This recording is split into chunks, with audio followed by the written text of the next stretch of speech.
I wanted to share a few random thoughts with you guys today. I was just going to say that I'll give you an update. I'm finally getting out of my flare. It's been about 5 weeks now. I feel like I'm finally getting out of that. I really feel like it was more than just a flare. I feel like it was more like a crash. But I'm finally getting out of that stage now. If you know anything about CFS, then you know that yes, I'm out of the flare and I'm getting out of the flare, but I still don't feel good all the time, but at least I feel better than I did during the flare. Anyway, I wanted to share a few thoughts that I was thinking about. The I took some notes just because I was just thinking of this. I was watching a video today from a lady, Dr. Caroline Leaf, I think is her name. And anyway, she was talking about, I haven't watched the full video because it's quite long, but she was talking about neuroplasticity. And for those who have done or heard of brain retraining programs, they use a lot of neuroplasticity. And that's the idea that the brain is pliable and it can be changed. And she was mentioning about this teenage girl that she worked with that had a traumatic brain injury and from a car accident or something. And her goal was that she wanted to finish 12th grade and graduate. And so this lady worked with her for a while using a lot of I'm assuming a lot of the brain retraining processes and stuff like that. And because she didn't use any drugs or anything else, it was just using that neuroplasticity type of philosophy that brain can be changed and molded and shaped. And you can change the patterns of your thought. It's really detailed. I mean, you'd have to look into the details of neuroplasticity and brain retraining. But anyway, she used a lot of the brain retraining type of techniques and different things like that.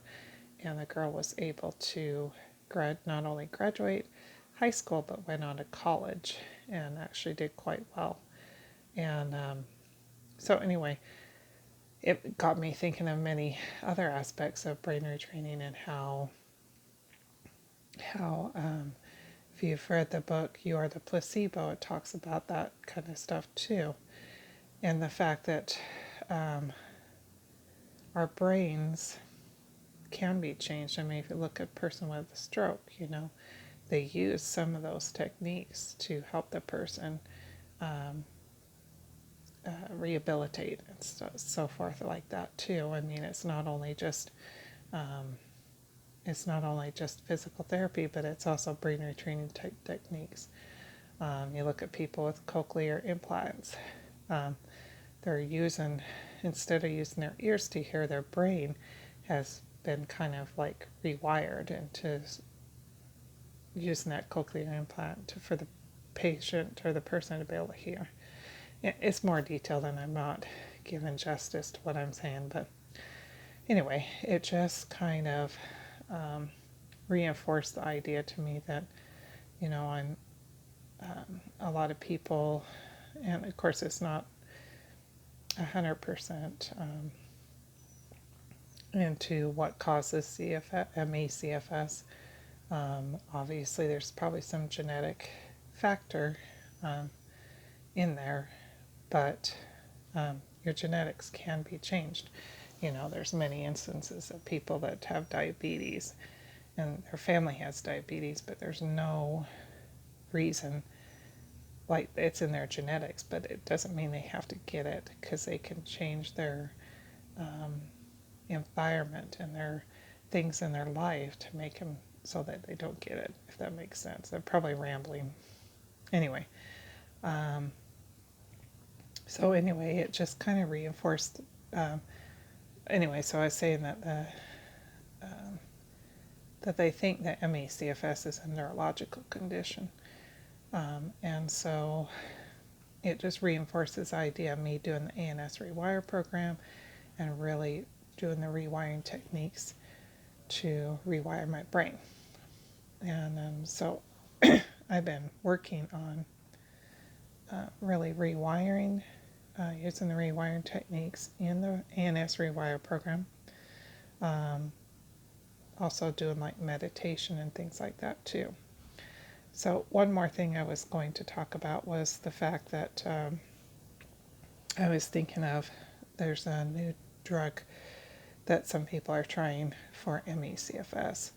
I think it's called Abilify, and I was looking it up, and it for ME/CFS patients, it's a very low dose that's given, and I guess it increases the dopamine or something like that in the brain.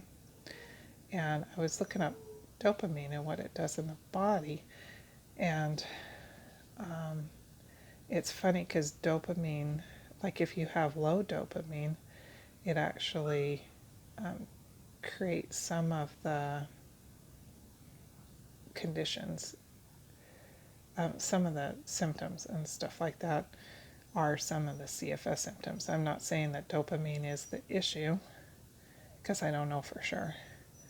But if I look at like recovery stories and stuff like that, a lot of the recovery stories have in the recovery stories some of the things that increase dopamine. And some of the things that increase dopamine, some ways to increase dopamine naturally is through meditation, through exercise. Of course, you have to be careful with that with ME/CFS. Like for me, I'm just doing, 3 minutes of gentle floor exercises and so forth. So you have to be kind of careful with the exercise thing. Because if you overdo it, it could cause a crash.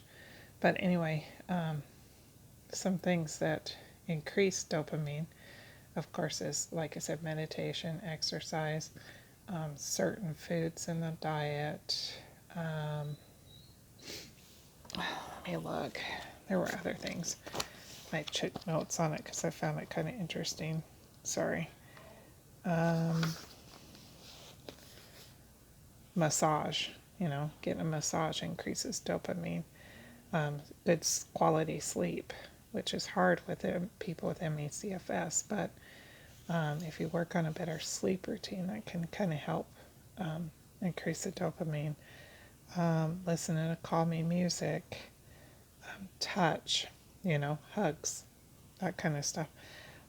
Cold showers, which I'd have to look more into. I don't know how that increases dopamine. Or even just a splash of cold water on the face. Getting out sunshine, hugging your pet, make music or do creative things, going on a walk, even if it's just short, being out in nature, probiotics, those kind of things increase their dopamine.